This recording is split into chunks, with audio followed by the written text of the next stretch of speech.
Well, howdy everyone. I got some more good storytelling tonight. I see everybody's already kind of settled down and laughing and chuckling with each other, and well, what a spirit everybody's in. Weather's a changing, that's for sure. That'll make people happy. Got something nice to drink. I saw some old friends. That was really good to see. Welcome, folks.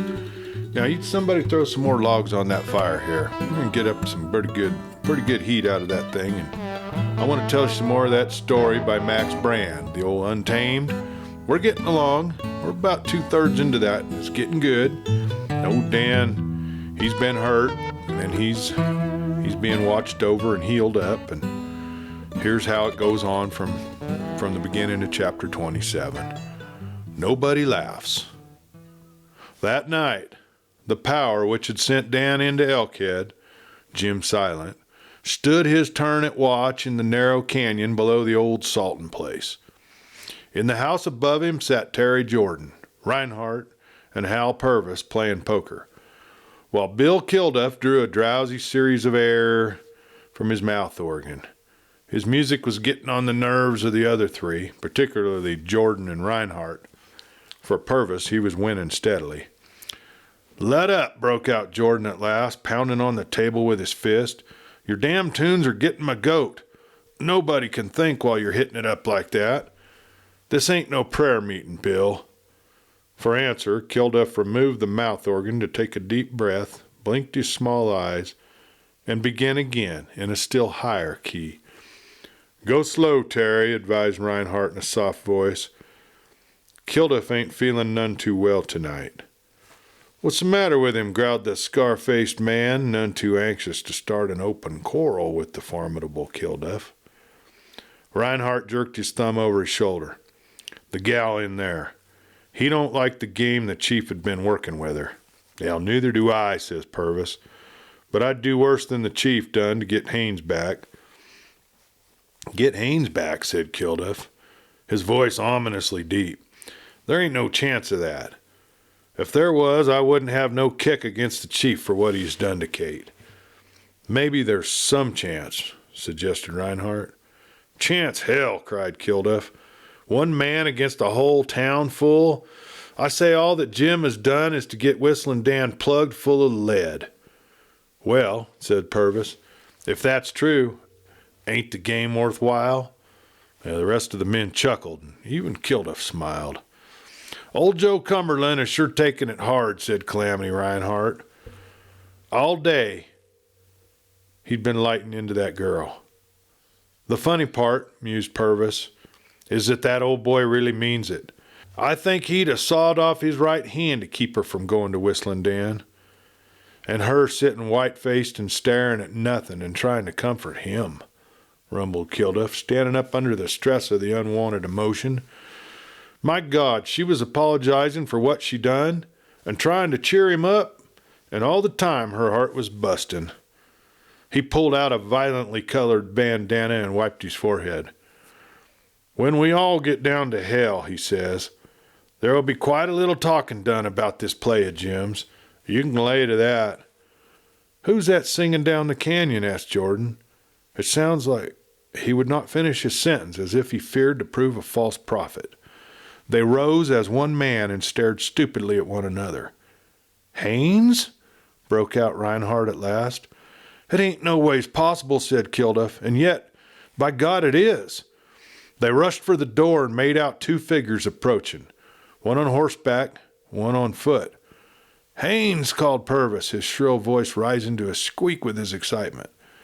"Here I am," sang back the mellow tones of the big lone rider, and in a moment he and Jim Silent entered the room. Glad faces surrounded him. There was an infinite wringing of his hand and much pounding on the back. Kilduff and Reinhardt pushed him back into a chair. Jordan ran for a flask of whiskey, but Haines pushed the bottle away. "I don't want anything on my breath," he said, "'cause I have to talk to a woman. Where's Kate?" The men glanced at each other uneasily. "She's here all right," said Silent hastily. "Now tell us how you got away." "Afterwards," said Haines, "but first Kate." "What's your hurry to see her?" said Kilduff. Haines laughed exultingly. "Why, you're jealous, Bill. Why, man, she sent for me. She sent Whistlin Dan himself for me." "Maybe she did," said Kilduff, "but that ain't no particular sign I'm jealous. Tell us about that row in Elkhead." "Well, that's it," said Jordan. "We can't wait, Lee." "Just one word explains it," said Haynes. "Barry." "What did he do?" This from every throat at once. "He broke into that jail with all Elkhead at his heels, flashing their 6-guns. Knocked down the 2 guards, unlocked my bracelets, God knows where he got the key, shoved me onto the bay, drove away with me, shot down 2 men while his wolf pulled down a 3rd, made my horse jump a set of bars as high as my head, and here I am." There was a general loosening of bandanas. The eyes of Jim Silent gleamed. "And all Elkhead knows that he's the man who took you out of jail?" he asked eagerly. "Right. He's put his mark on them," responded Haynes. "But the girl, Jim." "By God," said Silent, "I've got him. The whole world is agin him. The law and the outlaws. He's done for." He stopped short. "Unless you're feeling uncommon grateful to him for what he done for you, Lee." "He told me he hated me like hell," said Haynes. "I'm grateful to him as I'd be to a mountain lion that happened to do me a good turn. Now for Kate." "Let him see her," said Silent. "That's the quickest way. Call her out, Haynes. We'll have a little talk while you're with her." The moment they were gone, Haynes rushed to the door and knocked loudly. It was opened at once, and Kate stood there before him. She winced at the sight of him. "It's I, Kate," he cried joyously. "I've come back from the dead." She stepped from the room and closed the door behind her. "What of Dan? Tell me. Was he hurt?" "Dan?" he repeated with an impatient smile. "Nah, he's not hurt. He pulled me through. He got me out of jail and safe into this country. He had to drop 2 or 3 of them boys to do it." Her head fell back a little, and in the dim light, for the first time, he saw her face with some degree of clearness, and started at its pallor.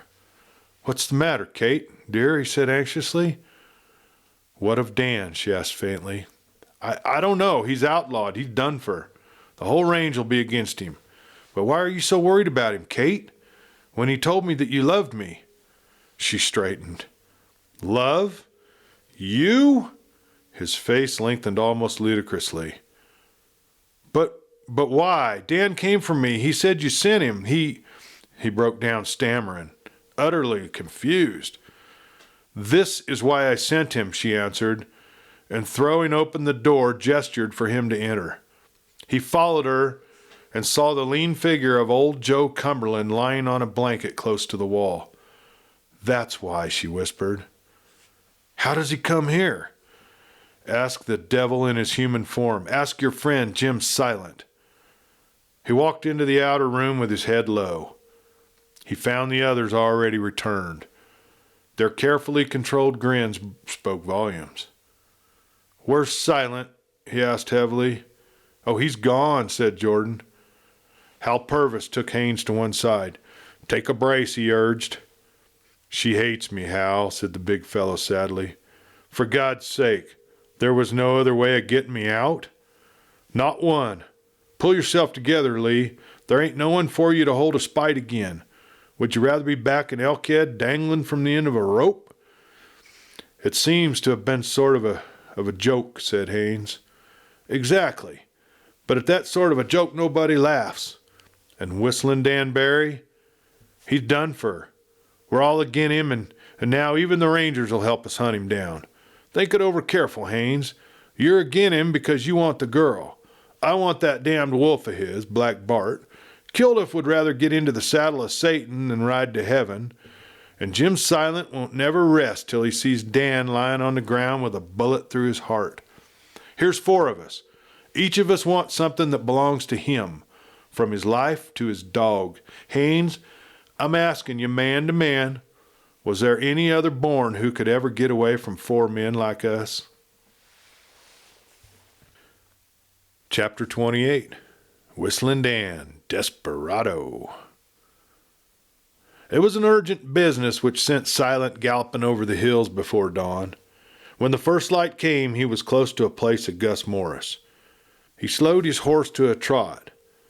But after a careful and short reconnoiter, seeing no one stirring around the sheriff's house, he drew closer, and he commenced to whistle a range song, broken here and there with a significant phrase which sounded like a signal. Finally, a cloth was waved from a window, and Silent, content, turned his back on the house and rode away at a walk. Within a half an hour, the pounding of a horse approached from behind. The plump sheriff came to a halt beside him, jouncing in the saddle with the suddenness of the stop. "What's up?" he called eagerly. "Whistlin Dan." "What's news about him? I know they's talking about the play he made agin Haines. Some say he's faster than you even, Jim." "They say too damn much," snarled Jim. "This is what's new. Whistlin Dan Barry, no less, has busted open the jail at Elkhead and set Lee Haines free." The sheriff could not speak. "I fixed it, Gus. I staged the whole little game." "You fixed it with Whistlin Dan?" "Don't ask me how I worked it. The p'int is that he did the job. He got into the jail while the lynchers was guarding it, getting ready for a rush. They opened fire. And it was after dark last night. Haines and Dan made a rush for it from the stable on their hosses. They was lynchers everywhere. Haines didn't have no gun. Dan wouldn't trust him with one. He did the shooting himself. He dropped 2 of 'em with 2 shots. His devil of a wolf dog brung down another." "Shooting at night?" "Shooting at night," nodded Silent. "And now, Gus, there's only one thing left to complete my little game. And that's to get Whistlin Dan Barry proclaimed an outlaw and put a price on his head. Savvy?" "Why do you hate him so much?" said Morris curiously. "Morris, why do you hate smallpox?" "Because a man's got no chance fighting agin it. Gus, that's why I hate Whistlin Dan. But I ain't here to argue. I want you to get Dan proclaimed an outlaw." The sheriff, he scowled and bit his lip. "I can't do it, Jim." "And why the hell can't you?" "Don't go jumping down my throat. It ain't human to double-cross nobody the way you're double-crossing that kid. He's clean. He fights square. He's just done you a good turn, and I can't do it, Jim." There was an ominous silence. "Gus," says the outlaw, "how many thousand have I given you?" The sheriff winced. "I don't know," he said. "A good many, Jim. And now you're going to lay down on me?" There was another pause. "People are getting pretty excited nowadays," went on Silent carelessly. "Maybe they'd get a lot more excited if they was to know just how much I paid you, Gus." The sheriff struck his forehead with a pudgy hand. "When a man's sold his soul to the devil, they ain't no way of buying it back." "When you're all waked up," said Silent soothingly, "they ain't no more reasonable man than you, Gus, but sometimes you get to seeing things cross-eyed. Now here's my game. What do you think they'd do in Elkhead if a letter came for Dan Barry along about now?" "Well, the boys must be pretty hot," said the sheriff. I suppose the letter'd be opened." "It would," said the outlaw. "You're sure a clever feller, Gus. You can see a white hoss in the sunlight. Now, what do you suppose they'd think if they opened a letter addressed to Dan Barry and it read something like this? 'Dear Dan, you made a great play for L.H. None of us is going to forget it. Maybe the thing for you to do is to lay low for a while. Then join us any time you want to. We all think nobody could have worked that stunt any smoother than you done. The rest of the boys say that 2,000 ain't enough for the work you've done. They vote that you get an extra 1,000 for it. I'm agreeable about that. And when you get short of cash, just drop up and see us. You know where. That's a great bluff you've made about being on my trail. Keep it up. It'll fool everybody for a while. They'll think, maybe, that what you did for L.H. was because he was your personal friend. They won't suspect that you're now one of us. Adios, J.S." Now Silent waited for the effect of his missive to show in Morris's face. "Supposing they was to read a letter like that, Gus, do you think maybe it'd sort of peeve him? He'd be outlaw inside of 2 days." "Right. Well, here's the letter, and you're going to see that it's delivered to Elkhead, Morris." The sheriff looked somberly on that little square white. "I sort of think," he said at last, "that this here's the death warrant for Whistlin Dan Barry." So do I, grinned Silent, considerably thirsty for action. That's your chance to make one of the rarin' tearin' speeches. Then you hop into the telegraph office and send a wire to the governor asking that a price be put on the head of the bloodthirsty desperado Dan Barry, commonly known as Whistlin Dan. It's like something out of a book, said the sheriff slowly. It's like some damned horror story. The minute you get the reply to that telegram, swear in 40 deputies and announce that they're putting a price on Barry's head. So long, Gus. This little play'll make the boys figure you're the most efficient sheriff that never pulled a gun. He turned his horse, laughing loudly, and the sheriff, with that laughter in his ears, rode back towards his hotel with a downward head. All day at the Daniels house, the fever grew perceptively, and that night the family held a long consultation. There's got to be something done, said Buck. I'm going to ride into town tomorrow and get a hold of Doc Geary. There ain't no use of getting a hold of that fraud, Geary, said Mrs. Daniels scornfully. I think that if the boy can be saved, I can do it as well as that doc. But there ain't no doctor can help him. The trouble with Dan aren't his wound. It's his mind that's keeping him low. His mind? Queried old Sam. Listen to him now. What's all that talking about Delilah? Well, if it ain't Delilah, it's Kate, says Buck. Always one of the two he's talking about. And when he talks to them, his fever gets worse. Who's Delilah and who's Kate? They's one and the same person, said Mrs. Daniels. It do beat all how blind men are. Are we now, said her husband with some heat.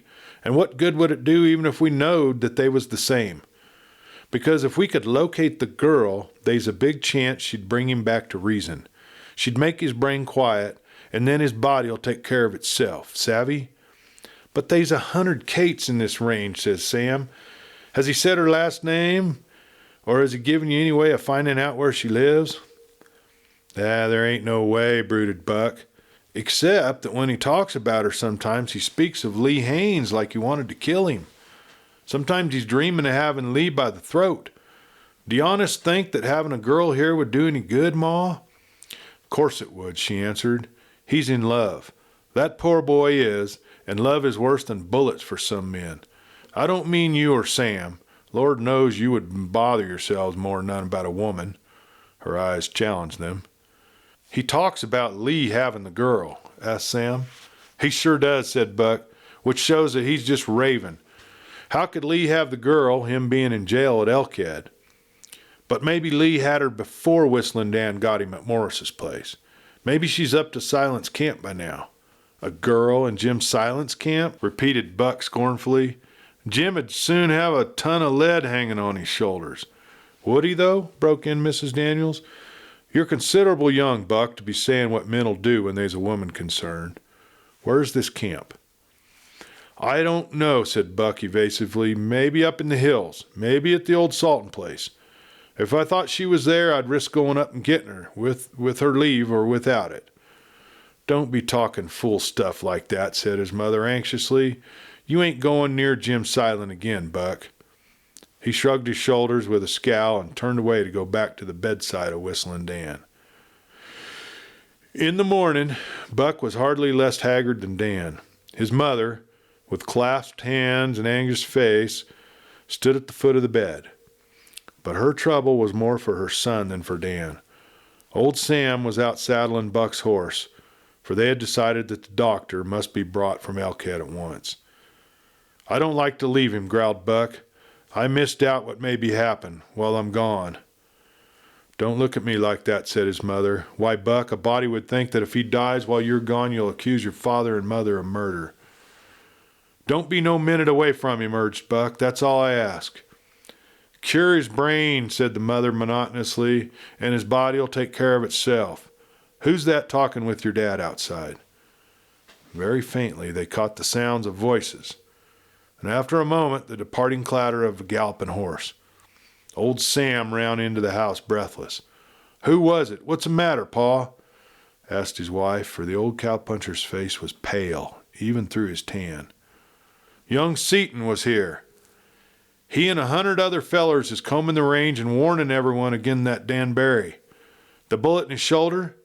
He got it while he was breaking jail with Lee Haines, and he shot down the hosses of 2 men, and his dog pulled down a third 'un. Busted jail with Lee Haines, breathed Buck. It ain't no ways natural. Which Dan hates Lee Haines. And he was bought off by Jim Silent, said old Sam. They opened a letter in Elkhead, and the letter told everything. It was signed J.S., and it thanked Dan for getting L.H. free. It's a lie, said Buck doggedly. Buck, Sam, cried Mrs. Daniels, seeing the 2 men of her family glaring at each other with something like hate in their eyes. Sam, have you forgot this lad has eat your food in your house? Sam turned as crimson as he had been pale before. I forgot, he muttered. I was scared and I forgot. And maybe you forgot that I'd be swinging on the end of a rope in Elkhead if it wasn't for Dan Barry, suggested Buck. Buck, said his father huskily, I'm asking your pardon. I got sort of panicky for a minute, and that's all. But what are we going to do with him? If we don't get help, he'll be a dead man quick. And you can't go to Elkhead for a doctor. They'd doctor Dan with 6 guns. That's what they'd do. What could have made him do it? Said Mrs. Daniel, wiping a sudden burst of tears from her eyes. Oh, God, said Buck. How'd I know why he done it? How'd I know why he turned me loose and when he should have took me to Elkhead to be lynched by that same mob there? The girl's the only thing to help him outside of a doctor. I'm going to get the girl. Where? I don't know. Maybe I'll try the old Salton place. And take her away from Jim Silent, broke in his father. You might just as well and go shoot yourself before starting. That'll save your hoss the long ride, and it'll bring you to just the same end. Listen, said Buck. They's the wolf morning. Buck, you're loco. Hush, Pa, whispered Miss Daniels. She caught the hand of her brawny son. Buck, I'm no end proud of you, lad. If you die, it's a good death. Tell me, Buck dear, have you got a plan? He ground his big hand across his forehead, scowling. I don't know, he said, drawing a long breath. I just know that I got to get the girl. Words don't say what I mean. All I know is that I've got to go up there and get that girl, and bring her back so that she can save Dan. Not from the people that's hunting him, but from himself. There ain't no way of changing you, said his father. Pa, said Mrs. Daniels, sometimes you're a plumb fool. Buck was already in the saddle. He waved farewell, but after he set his face towards the faraway hills, he never turned his head. Behind him lay the Untamed 3. Before him, somewhere among those naked, sunburned hills, was the woman whose love could reclaim the wild. A dimness came before his eyes. He attempted to curse at this weakness, but in place of the blasphemy, something swelled in his throat, and a still, small music filled his heart. And when at last he was able to speak, his lips framed a vow like that of the old crusaders. And this is chapter 29, Werewolf. Buck's cattle pony broke from the lope into a steady dog trot. Now and then Buck's horse tossed his head high and jerked his ears quickly back and forth, as if he were trying to shake off a fly. As a matter of fact, he was bothered by his master's whistling. The only sound which he was accustomed to hear from the lips of his rider was a grunted curse now and then. This whistling made the mustang really uneasy. Buck himself did not know what the music meant, but it brought into his mind a thought of strong living and of glorious death. He had heard it whistled several times by Dan Barry when the latter lay delirious. It seemed to Buck, while he whistled in this air, that the spirit of Dan traveled beside him, nerving him to the work which lay ahead, filling the messenger with his own wild strength. As Buck dropped into a level tract of country, he caught sight of a rider coming from the opposite direction.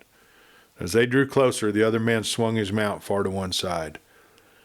Buck chuckled softly, seeing that the other evidently desired to pass without being recognized. The chuckle died when the stranger changed direction and rode straight for Buck. The latter pulled his horse to a quick stop and turned to face the oncomer. He made sure that his 6-gun was loose in his holster, for it was always well to be prepared for the unusual in these chance meetings in the mountain desert. "Hey, Buck," called the galloping horseman. The hand of Daniels dropped away from his revolver, for he recognized the voice of Hal Purvis, who was swiftly ranged alongside. "What's the dope?" asked Buck, producing his tobacco and the inevitable brown papers. "Just looking the landscape over and scouting around for news," answered Purvis. "Pick up anything?" "Yeah, ran across some tenderfoot squatters just out of Elkhead." Buck grunted and lighted his cigarette. "Which you've been sort of scarce around the outfit lately," went on Purvis. "I'm heading for the bunch now," says Buck. "Did you bring along that gun of mine I left at your house?" "Well, I didn't think of it." "Well, let's drop back to your house and get it. Then I'll ride up to the camp with you." Buck drew a long puff of his cigarette. He drew a quick mental picture of Purvis entering the house, finding Dan, and then, "Sure," he said, "you can go back to the house and ask Pa for the gun if you want to. I'll keep on for the hills." "What's your hurry? Ain't more than 3 miles back to your house. You won't lose no time to speak of." "It ain't time I'm afraid of losing," said Buck significantly. "Then what the devil is it? I can't afford to leave that gun." "All right," said Buck, forcing a grin of derision. "So long, Hal." Purvis frowned at him with narrowing eyes. "Spit it out, Buck. What's the matter with me going back for that gun?" "Ain't I apt to find it?" "Sure, that's the point. You're apt to find lots of guns. Here's what I mean, Hal.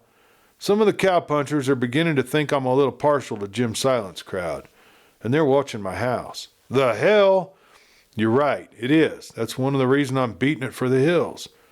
He started his horse to a walk. "But of course, if you're bound to have that gun, Hal." Purvis grinned mirthlessly, his lean face wrinkling to the eyes, and he swung his horse in beside Buck. "Anyway," said Buck, "I'm glad to see you ain't a fool. How's things at the camp?" "Rotten. They's a girl up there." "A girl? Well, you look sort of pleased." "Sure, there's a girl. Kate Cumberland. She's the one. She's seen us hold up the train, and now we don't dare let her go. She's got enough evidence to hang us all if it came to a showdown." "Kate? Delilah? What you saying?" "I say it's damn queer that Jim will let a girl stay at the camp." "Can't be helped. She's making us more miserable than a whole army of men. We had her in the house for a while, and then Silent rigged up that little shack that stands a short ways. Yeah, I know the one you mean. Well, she and her dad is in that. We have to guard 'em at night. She ain't got no good word for any of us since she's been there. Every time she looks at a feller, she makes you feel like you was something low down, a snake or something." "Do you mean to say none of the boys please her?" asked Buck curiously. He understood from Dan's delirious ravings that the girl was in love with Lee Haines and had deserted Barry for the outlaw. "Say, ain't Haines good-looking enough to please her?" Purvis laughed unpleasantly. "He'd like to be, but he don't quite fit the idea of a man. We'd all like to be, for that matter. She's a raving beauty, Buck. One of them blue-eyed, yaller-haired kind, see, with a voice like silk. Speaking personal, I'm free to admit she's got me stopped."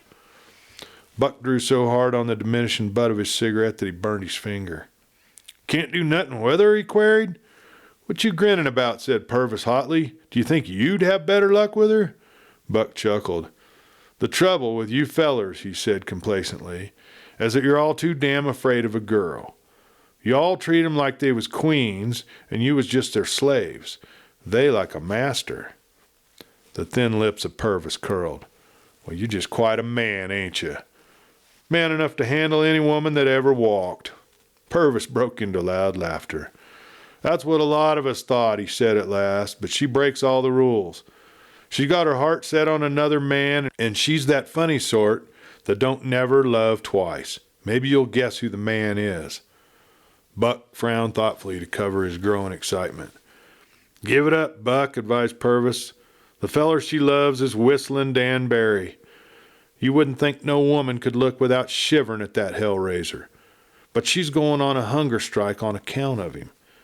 Since yesterday, she wouldn't eat none. She says she'll starve herself to death unless we turn her loose. The hell of it is that she will. I know it, and so does the rest of the boys." "Starve herself to death?" said Bucks exuberantly. "Wait till I get a hold of her." "You? Me?" Purvis viewed him with some compassion. "Me being your friend, Buck," he said, Take my tip and don't try no fool stunts around that girl. Well, she once belonged to Whistlin Dan Barry, and therefore she's got the taboo mark on her for any other man. Everything he's ever owned is different, damn different. His voice lowered to a tone which was almost awe. Speaking for myself, I don't hanker after his hoss like Bill Kilduff, or his girl like Lee Haines, or his life like the chief. All I want is a shot at that wolf dog, that Black Bart. You look sort of head up, Hal. He come near putting his teeth into my leg down at Morgan's place that day Barry cleaned up the chief. Why, any dog is apt to take a snap at a feller. This ain't a dog, it's a wolf. And Whistlin Dan, he stopped. You look sort of queer, Hal. What's up? You won't think I'm loco? No. They's some folks away up north that thinks a man now and then turns into a wolf. Buck nodded and shrugged his shoulders. A little chill went up and down his back. Here's my idea, Buck. I've been a-thinking. No, it's more like dreaming than thinking. That Dan Barry is a wolf turned into a man, and Black Bart is a man turned into a wolf. Hal, you been drinking. Maybe. What made you think, began Buck, but the long rider put spurs to his horse and once more broke into a fast gallop. Well, that's pretty good for tonight.